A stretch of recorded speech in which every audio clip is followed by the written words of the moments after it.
trabajo que vienen desarrollando y puntualmente este proyecto vinculado a las democracias y en este contexto, ¿no? En el impacto en este contexto.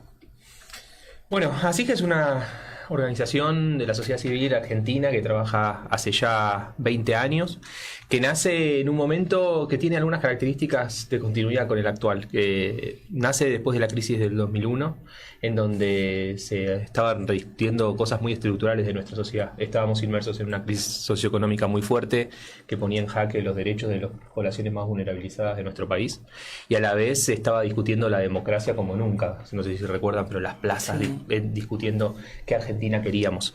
Fue un momento de cierto renacer del activismo, y en ese marco nace ASIG, y durante estos 20 años venimos trabajando esas dos grandes líneas, trabajando por los derechos de los grupos más vulnerabilizados de nuestras sociedades, quienes viven en situación de pobreza, niñas, niños y adolescentes, personas con discapacidad, poblaciones indígenas, pero a la vez peleando por una democracia de calidad en donde todos podamos ser escuchados, donde el Estado se deba a la ciudadanía, donde la ciudadanía participe en la cosa pública en forma activa.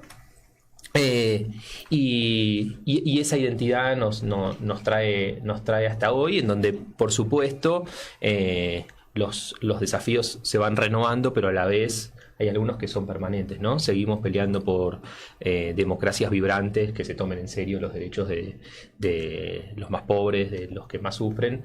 Seguimos peleando por reducir los niveles de desigualdad en la Argentina, y ese es nuestro desafío fundante. Bien, importante. Sí, estoy viendo la página web, que es asig.org.ar, y allí también hacen mención a los programas que tienen, fortalecimiento de la democracia, acceso a la justicia y apertura del Poder Judicial, justicia fiscal, también información y noticias referidas, por ejemplo, unas de las últimas, al déficit habitacional. Sí, como saben, entre los derechos sociales que tenemos como ciudadanos de este país está el derecho a la vivienda, está el derecho a la salud, el derecho a la educación. Y ciertamente hay muchas personas que aún esa promesa constitucional, nuestras constituciones y los tratados internacionales nos prometen muchas cosas que en la práctica no se cumplen. Entonces, la brecha enorme que hay entre la promesa de nuestras constituciones y la realidad en la que se someten a las poblaciones nos llama a organizaciones como las nuestras a actuar para reducir esa brecha. El déficit habitacional es una de esas brechas tremendas cuando leemos nuestra Constitución, que nos dice que tenemos derecho a la vivienda digna, y luego un porcentaje tan alto de la población vive en situación de calle, vive en asentamientos informales, vive en condiciones de precariedad. Y bueno, es parte de lo que hacemos, tratar de que los grupos que viven esa situación puedan participar, puedan pelear por sus derechos, puedan participar de la discusión pública en cada uno de los rincones de nuestro país. Uh-huh. Bueno, también hacen mención a alianzas y redes, y aquí tenemos a personas de diferentes provincias. ¿Cómo es el accionar concreto, digamos, en torno a las temáticas que están mencionando? Bueno, actualmente, así hace tiempo, sí tiene alianzas con organizaciones de las distintas provincias en estos temas que trabajan, en las agendas que vienen trabajando. Ahora, actualmente, tenemos un programa justamente en el cual yo soy consultor, también Macarena, en el cual ya así está trabajando directamente en los territorios provinciales, un programa que comprende 3 provincias distintas, Salta, Tucumán y Córdoba, y en el cual, como consultores estamos empezando a trabajar las agendas, al menos una de las agendas, que es esta agenda de fortalecimiento democrático, y particularmente viéndolo desde una mirada de la calidad democrática, ¿no? La calidad del funcionamiento de las instituciones, la calidad del acceso de las personas a la posibilidad del debate público, y cómo el sistema responde también ante las demandas ciudadanas.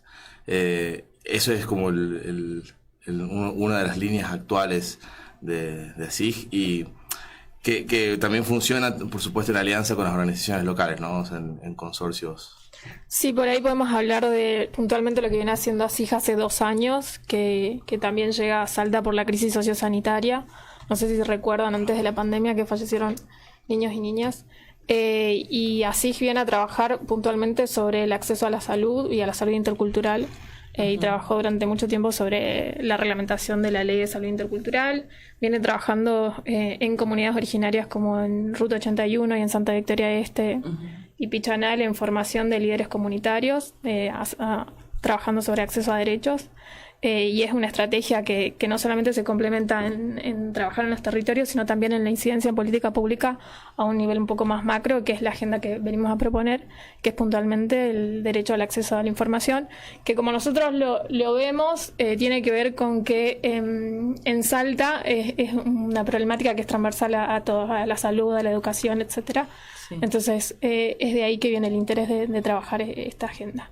Y lo más interesante es que ASIG es una organización que tiene 20 años de trayectoria trabajando en distintas zonas del país y en causas muy interesantes. Y en Salta, particularmente, ve la posibilidad y la oportunidad de poder trabajar estas agendas con otras organizaciones, porque obviamente la estrategia sin otras organizaciones es muy difícil. Entonces, venimos trabajando con Foxy, Salta Transparente y Alfa, que trabaja abogacía comunitaria. Así que bueno, eso. No sé si querés hablar un poco más de la agenda, Sebastián. Pensaba un poco en esto que comentabas de los trabajos de los derechos en las comunidades indígenas, ¿no? Eso debe haber implicado poder hacer referencia puntualmente a los idiomas, ¿no? A los idiomas, cómo se pudo abordar o cómo se puede abordar, porque creo que también el acceso a la información para quienes viven en las comunidades indígenas es bastante dificultoso, centralmente por el idioma. Los dos abogados facilitadores que son parte de ASIG son de pueblos indígenas, así que tienen una cosmovisión intercultural sumamente interesante. Si bien no hablan la lengua como el wichí o el guaraní, pero tienen una perspectiva intercultural que ayuda y acompaña, y todo se trabaja en una dinámica de talleres verticales donde es una construcción conjunta y colectiva. No pensamos que vamos a enseñar, sino es un aprendizaje conjunto con las comunidades. Lo cierto es que lo que detectamos en nuestro trabajo con las comunidades, pero también con otros grupos, es que, bueno, así como la barrera idiomática es una barrera para el acceso al conjunto de los derechos, otra de las grandes barreras tiene que ver con las brechas de información. Cuando un líder comunitario se presenta ante un funcionario público y las brechas de información entre ambos miembros son tan altas, cuando la población no conoce las políticas claves que están en marcha, cuando no conoce los impactos, cuando no conoce toda la información que tiene el Estado, pero esa información no llega a la ciudadanía, eso produce una brecha muy alta para la pelea de los derechos. Por eso decidimos, complementariamente a esto, trabajar en el acceso a la información pública. ¿Qué detectamos? Salta tiene una ley de acceso a la información pública. Esa ley es una adhesión a la ley nacional. Sin embargo, está completamente incumplida. No está reglamentada, no está puesta en marcha, y básicamente lo que dijimos es, bueno, a ver cuál es el nivel de cumplimiento de esto. ¿Cómo está respondiendo el Estado cuando la ciudadanía le pide información? Hicimos, junto con las organizaciones que nombró Maca, hicimos 10 pedidos, ¿no? En un total de 10 pedidos. Recibimos una sola respuesta. Y básicamente tiene que ver con que tenemos una ley incumplida, que es una ley que nos daría a todos los ciudadanos la posibilidad de acceder a la información que posee el Estado respecto de la situación de los grupos vulnerabilizados, respecto de las comunidades indígenas, respecto de cómo administra la cosa pública en general, y hoy no se cumple. Y por eso dijimos, bueno, no, necesitamos abrir una línea de trabajo sobre acceso a la información pública, sobre cómo democratizar la información que tiene el Estado para que le pueda llegar a cada ciudadano y a cada ciudadana, y que cualquiera pueda ir, presentar una nota a cualquier funcionario público y pedirle la información que posee, y que el funcionario público tenga la obligación de entregarla. Eso no es un sueño, es una ley que está vigente en esta provincia, pero que no se cumple. Y nuestro trabajo durante todos estos días se enfoca en hacer todo lo posible para que Salta ponga en marcha la ley de acceso a la información pública, y por ende nos dé a todos los habitantes, a todos los ciudadanos, a todos quienes queremos saber sobre qué pasa en el Estado salteño, nos dé una herramienta legal, constitucional, para acceder a esa información y utilizarla en pos de la vigencia de los derechos. Ujú. Recordaba, por ejemplo, que investigadores de acá, de esta propia universidad, hacían mención cuando iban a pedir datos a determinadas dependencias, esa falta de acceso, incluso a periodistas y comunicadores le pasa igual, ¿no? Incluso hay algunos funcionarios que les hacen firmar como un contrato de confidencialidad respecto a si le brinda algún dato. Bueno, no quiero que esto salga publicitado, además con algunos condicionantes. Pero ¿qué faltaría, digamos? Que las cámaras legislativas implementen, o sería necesario se reglamente, se reglamente. Digamos, ¿Qué es lo Sí, el Poder Legislativo ya hizo su trabajo. El Poder Legislativo aprobó una ley salteña que adhiere a la ley nacional, por ende la ley nacional está vigente. Lo que falta es que esa ley se reglamente, que la tiene que reglamentar el Poder Ejecutivo, y sobre todo que se ponga en marcha.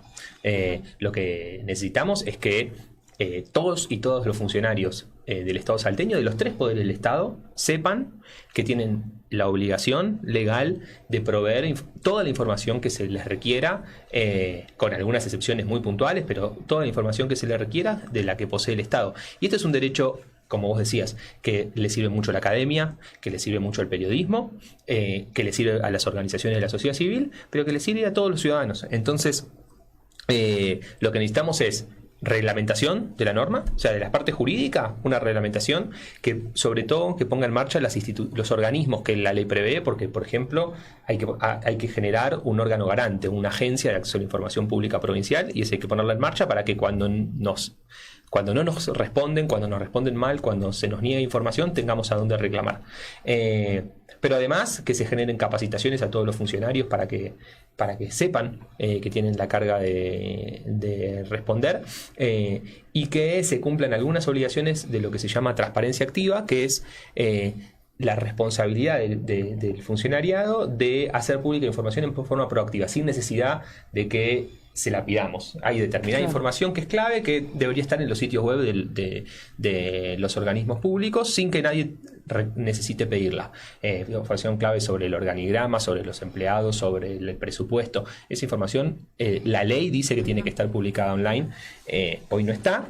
Y además deben responder los pedidos. Hay que generar una cultura de la información pública, porque la información no es de los funcionarios, la información es de los ciudadanos, y esta idea vieja de el pueblo quiere saber de qué se trata es una idea que aún está vigente y que supone un compromiso mutuo de la ciudadanía de reclamarle al Estado esa información, y del funcionariado público de entender que la información es de los ciudadanos y que debe devolvérsela.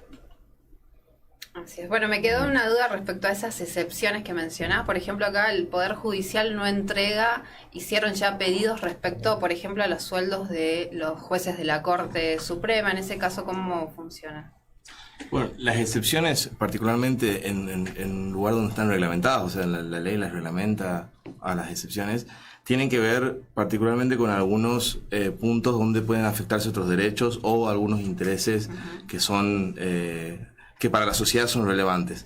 Entonces la ley pone, entre otras excepciones, por ejemplo, los datos personales de terceros que figuren dentro de la información pública, así también como, por ejemplo, lo que deviene del secreto profesional, lo que proviene del secreto profesional, o lo que cuida la posibilidad o las estrategias de litigio del Estado, que algunas son un poco más discutibles, otras no.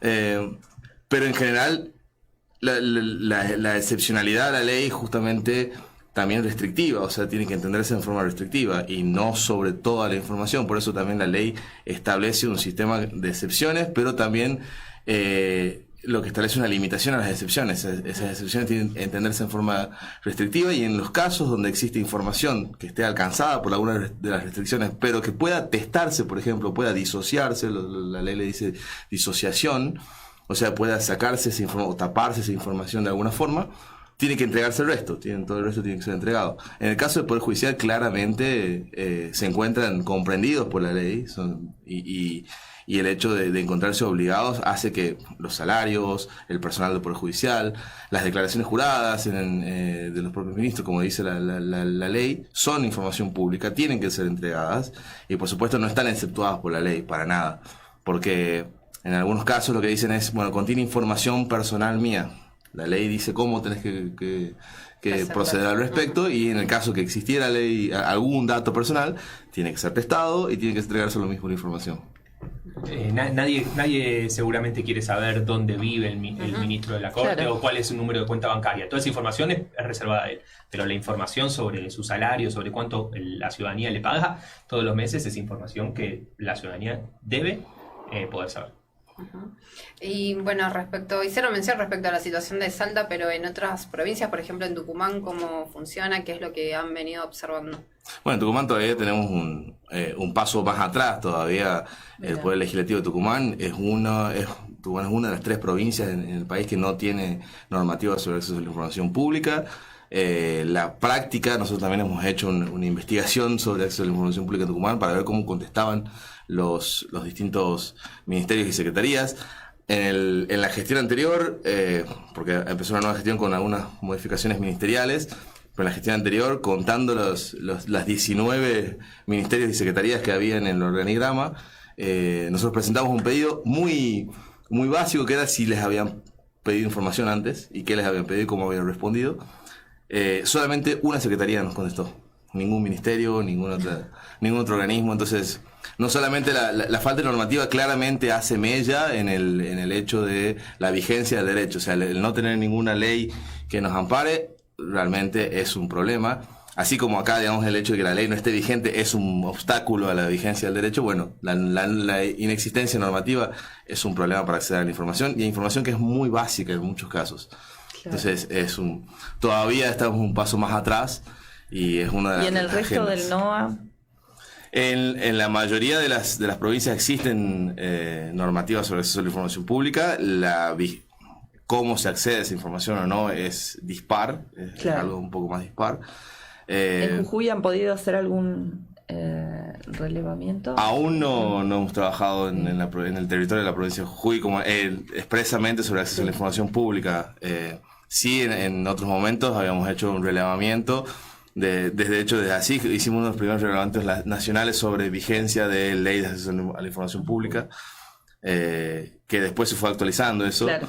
Hoy en día son solamente 3 provincias las que quedan sin normativa de acceso a la información pública, y son obstáculos claramente a ejercer, y particularmente, o sea, en un momento donde los gobiernos se comunican por redes sociales, o sea, tienen una apertura distinta a lo que eran hace 20 años. Como resulta hasta anacrónico el hecho de que no tengan normativas de acceso a la información pública y que no brinden información sobre temas relevantes a la ciudadanía. Sí, justamente por eso hacía un poco el mapeo, digamos, ¿no?, del NOA, para que ese no se visibilice, ¿no? Es muy difícil acceder a la realidad. Bueno, periodísticamente nosotras tenemos esas trabas cotidianamente para acceder a cualquier tipo de información, digo, con datos concretos o con el dato duro específico, ¿no? Y ahora, por supuesto, sumamente preocupadas con toda la situación que está pasando en el país, los decretos de necesidades de urgencia, esto que bien mencionás en torno a cómo se están comunicando los gobiernos, que están vinculados directamente con las redes sociales, hacen también que las fake news hagan mella. Entonces es como muy complejo poder analizar los panoramas, y hacía esta referencia, sobre todo para quienes nos están escuchando, ¿por qué no? La necesidad de contar con leyes que reglamenten este tipo de accionares institucionales que tienen que ver con ser un funcionario público, con entender que lo que se hace en el gobierno tiene que ser con un servicio social, un servicio a la comunidad, y con esa responsabilidad, y el brindar información forma parte de esto, ¿no? Información básica, que no es solamente lo que se ve en las redes sociales. Eso está bueno que se lo pueda aclarar. Sí, como decís muy brevemente, pero el acceso a la información pública fue reconocido como un derecho humano, pero a la vez es un derecho llave. Es un derecho en sí mismo, pero es un derecho que permite acceder a otros derechos. Es un derecho que permite acceder a derechos sociales, es un derecho que permite acceder al derecho a exigir rendición de cuentas a la ciudadanía. Entonces, es un derecho que cuando se limita, nos limita un conjunto de derechos y por eso es tan importante. Y ciertamente lo que hay que revertir es una cultura en donde parece que quien solicita información pública está queriendo obstruir, está queriendo molestar, está queriendo controlar más de la cuenta. Todo lo contrario.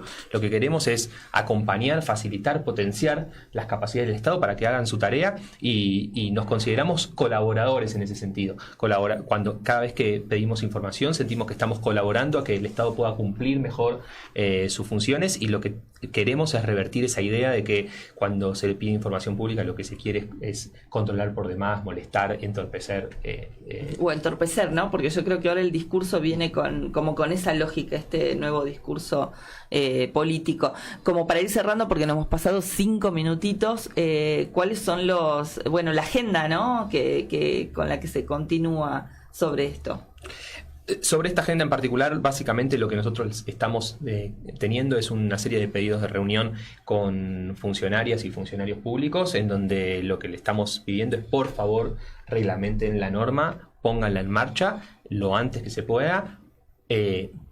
No queremos evitar, otras veces ante incumplimiento de este tipo hemos judicializado la ley de salud intercultural que no se cumplía, la hemos judicializado. En este caso queremos evitar judicializar, queremos que esto se pueda resolver por las vías políticas que corresponden, pero ese va a ser nuestro enfoque, nuestro trabajo, nuestra prioridad durante el próximo tiempo, lograr que el Poder Ejecutivo reglamente la norma, la ponga en marcha y la haga cumplir. Pero te dejo, Maca, que... Sí, también nos parece interesante esto, dar a conocer el derecho, ¿no? La sensibilización, dar talleres y abrir esta información a otras organizaciones, a la población en general, etcétera. Y es la agenda que nos parece interesante trabajar con Foxys, Alfa y Salta Transparente, que vienen trabajando en estas temáticas, pero por ahí necesitaban tener una causa común para que se puedan aliar y llevarla en conjunto. Eso. Así que bueno, invitamos a todas las personas que se quieran, a organizaciones de periodistas, etcétera, que les parece interesante, a que puedan acompañar esta causa también. Este trabajo. ¿Se comunican con ustedes por un mail? Sí, puede ser por mail o también por mi teléfono. No sé si lo puedo pasar. Bien, buenísimo. Bueno, nosotras ya vamos cerrando este bloque, nos pasamos 6 minutitos de las 10 de la mañana. Le queremos agradecer que hayan venido al estudio y bueno, a brindar información justamente sobre el acceso a la información pública. Así que bueno, muchas gracias a ustedes, un placer, la verdad. Bueno, gracias. Gracias. Y nos vamos a escuchar música, ¿sí? Y a tanda.